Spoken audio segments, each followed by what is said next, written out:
नमस्कारम सद्गुरु। हमारे शास्त्रों में और मंदिरों की मूर्ति कला में भी कई तरह के जीव जैसे गणों और यक्षों को दर्शाया गया है। क्या ये वही जीव हैं जो मानसरोवर में आते हैं?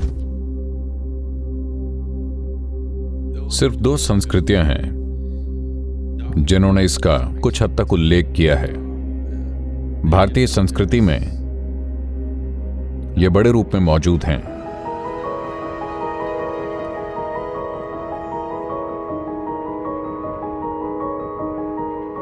और यूनानी संस्कृति में भी इसे कुछ हद तक दर्शाया गया है। तो इनकी प्रकृति, जब हम कहते हैं कोई पर आयामी जीव, तो सिर्फ इन्हीं दो संस्कृतियों ने इनके रूपों की स्पष्ट व्याख्या की है। तो यहां हमारे पास यक्ष हैं, गंधर्व, गण, किन्नर, अप्सराएं, कृतिकाएं और इस तरह के कई और। मुझे लगता है हमने इन पर आयामी प्राणियों को अच्छी तरह पहचान रखा है, कम से कम 11-12 तरह के।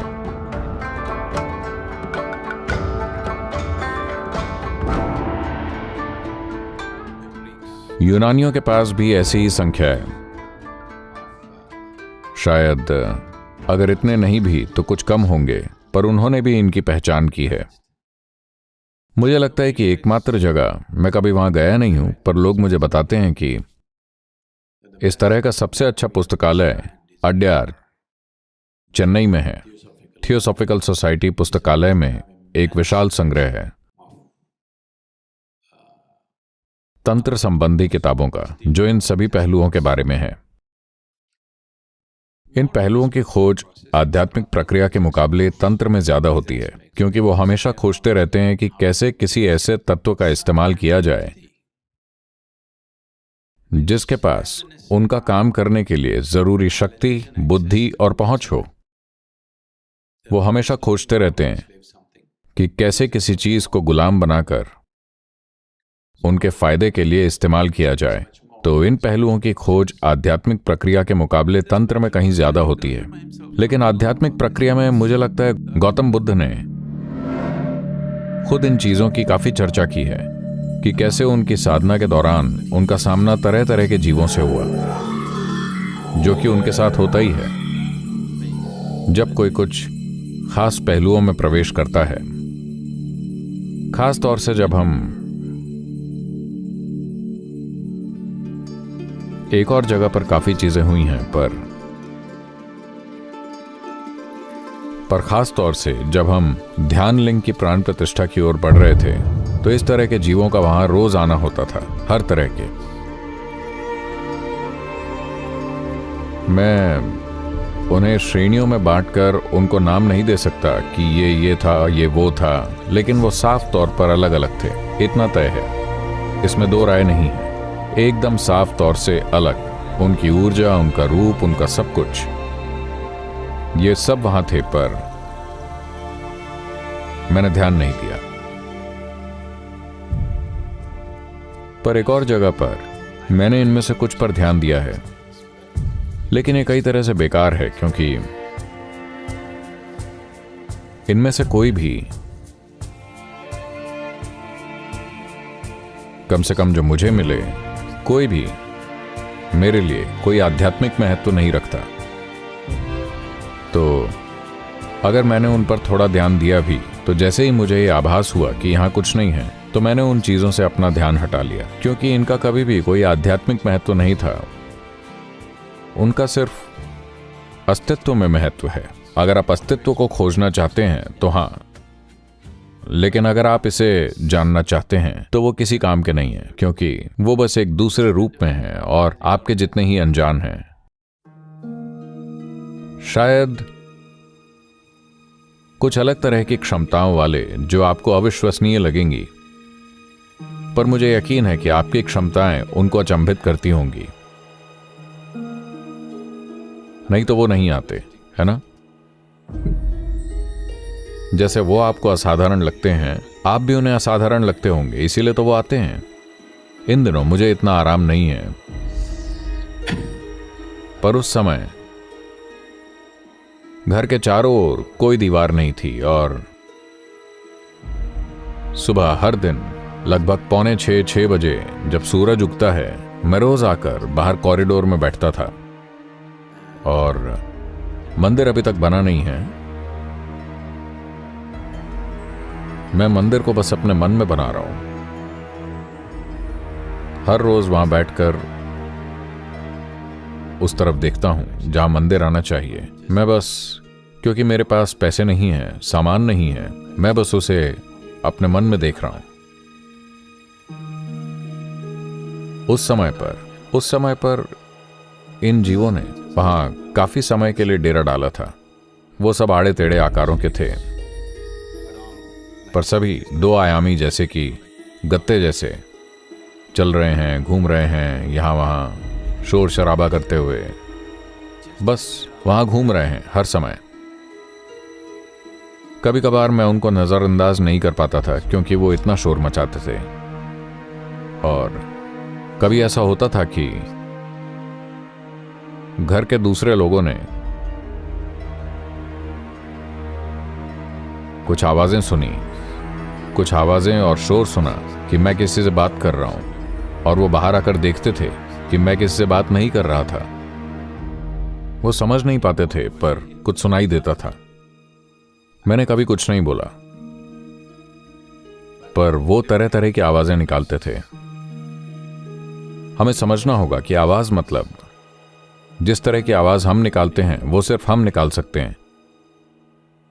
जब मैं कहता हूं वैसी आवाज, पक्षी एक अलग तरह की आवाज निकालते हैं, पर हम दोनों फ्रीक्वेंसी के संदर्भ में एक सी आवाज निकाल रहे हैं, लगभग एक सी। इसलिए हम एक दूसरे को सुन सकते हैं। यहां कुछ और तरह के जीव हैं जो एक अलग तरह की आवाज निकालते हैं जिन्हें आप नहीं सुन सकते। तो आमतौर पर ऐसे जीव अलग तरह की आवाज निकालते हैं जिसे आप नहीं सुन सकते, पर ये ऐसी आवाज निकालते थे, हमारे तरह की आवाज, यानी कि लगभग उस फ्रीक्वेंसी रेंज में जिसमें हम बात कर सकते हैं। या तो वो विशेष रूप से मेरे लिए ये आवाज निकाल रहे थे, या फिर वो भी ध्वनि उच्चारण की उसी श्रेणी के हैं जिसके हम हैं। मैं इन सब चीजों में नहीं गया क्योंकि मेरा समय निकला जा रहा था। मेरी रेत फिसल रही थी, इसलिए मैं ईंट जमा रहा था। मैं वहां बैठकर ईंट जमा रहा था क्योंकि मेरा आधार तेजी से खिसकता जा रहा था।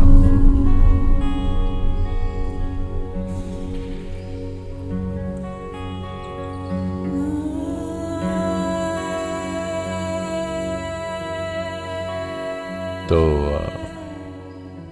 अगर उनके ध्वनि उच्चारण की फ्रीक्वेंसी हमारे जैसी है, तो यह भी संभव है कि उनके विचार भी लगभग हमारे विचारों की फ्रीक्वेंसी के हों।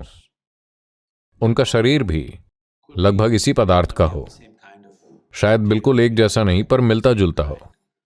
नहीं तो आपकी आंखें उन्हें इतनी आसानी से नहीं देख सकती।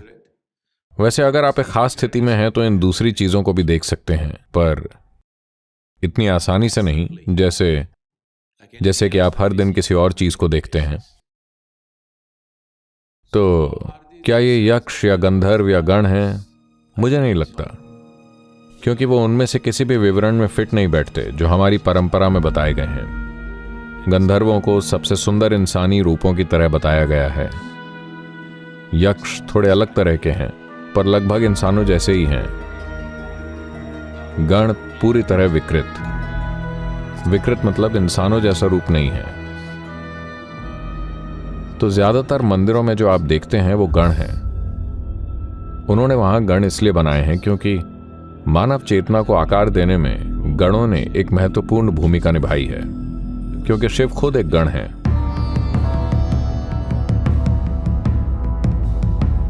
और क्योंकि वो एक गण है तो उनके आसपास भी गण मौजूद रहे। ये शिव के लोग हैं, पर शिव ने एक रूप धारण किया। उन्होंने एक मनुष्य का रूप धारण किया ताकि वो मनुष्यों के साथ प्रभावशाली हो सके, पर उनके दोस्त अपने पुराने ही रूपों में रहे। शिव का रूप काफी शक्तिशाली था, प्रभावशाली था। बिना सबको बदले ही उन्होंने अपना काम मैनेज कर लिया। तो गणों के रूप हर जगह मौजूद हैं। क्योंकि हम मनुष्य हैं तो हमने उन्हें थोड़ा अपने जैसा बनाने की कोशिश की, थोड़ा ही विकृत, क्योंकि हम कोई ऐसी चीज नहीं सोच सकते जो बिल्कुल हमारे जैसी ना हो। देखिए, अभी भैरवी मंदिर के सामने 2 गण इस तरह बैठे हैं। शायद वो उस तरह ना दिखते हों, पर एक इंसान का मन ऐसा होता है कि एक प्राणी मतलब कम से कम उसका सिर तो होना चाहिए। और ऐसा नहीं कि बस उतना ही और वो एक बॉल जैसा दिखता हो, इसलिए 2 हाथ भी होने चाहिए उसको एक प्राणी की तरह दिखने के लिए। हमारी मानसिकता में अगर किसी को एक प्राणी की तरह दिखना है तो उसके हाथ, पैर और सब कुछ होना चाहिए, है ना? शायद उनके पास इनमें से कुछ भी नहीं था। शायद जो मैंने देखा वो असली गण थे, कि उनका ऐसा कोई रूप नहीं था जैसा हम सोचते हैं। पर जैसे जैसे समय बीता, कलाकारों ने, एक कलाकार कैसे ऐसा बनाकर बोल सकता है कि ये एक प्राणी है? अगर मैं आपको एक आड़े टेढ़े आकार का कागज दिखाकर बोलूं ये एक प्राणी है, तो आप उसे नहीं मानेंगे, है ना? कम से कम उसे थोड़ा तो इंसान जैसा काटना होगा ये बोलने के लिए कि ये एक प्राणी है। कुछ तो ऐसा, आप साफ साफ ऐसे बने हुए हैं, हम उसको थोड़ा ऐसा बना दें और बोलें ये एक प्राणी है, तो आप बोलेंगे चलो ठीक है। कम से कम एक सिर, शरीर, कुछ हाथ पैर, कुछ तो चाहिए, है ना? ताकि इंसान का मन उसे समझ सके। तो जैसे जैसे समय बीता, शायद ऐसा हुआ होगा, कलाकार उन रूपों को बदलते चले गए होंगे, इस हद तक कि हमने गणपति को गजपति बना दिया। हमने गण को एक हाथी बना दिया, जो कि एक बहुत बड़ा बदलाव है ना? कोई छोटा बदलाव नहीं है, बहुत बड़ा बदलाव। गणपति मतलब गणों के मुखिया, इसका यही मतलब है।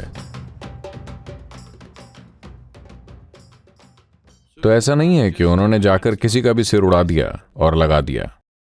उन्होंने गण से कहा, सुनो, मैं तुम्हारा सिर लेकर इस इंसान के शरीर में लगा देता हूं, कम से कम तुम आधे प्रभावशाली तो रहोगे। मैंने खुद को पूरी तरह मनुष्य का रूप दे दिया है। अगर मैं तुम्हें इंसान का शरीर दूं, सिर्फ सिर हम नहीं बना पा रहे हैं, तब भी तुम काफी प्रभावशाली रहोगे। और वो प्रभावशाली हैं, है ना? हमने उन्हें स्वीकार किया क्योंकि उनका एक मनुष्य का शरीर है और गण का सिर। अगर वो पूरे गण होते तो हम उन्हें बाहर बिठाते, उनकी पूजा न करते। हमने गणों को मंदिर के बाहर रखा, पर गणपति को अंदर ले आए, क्योंकि वो हमारी तरह दिखते हैं।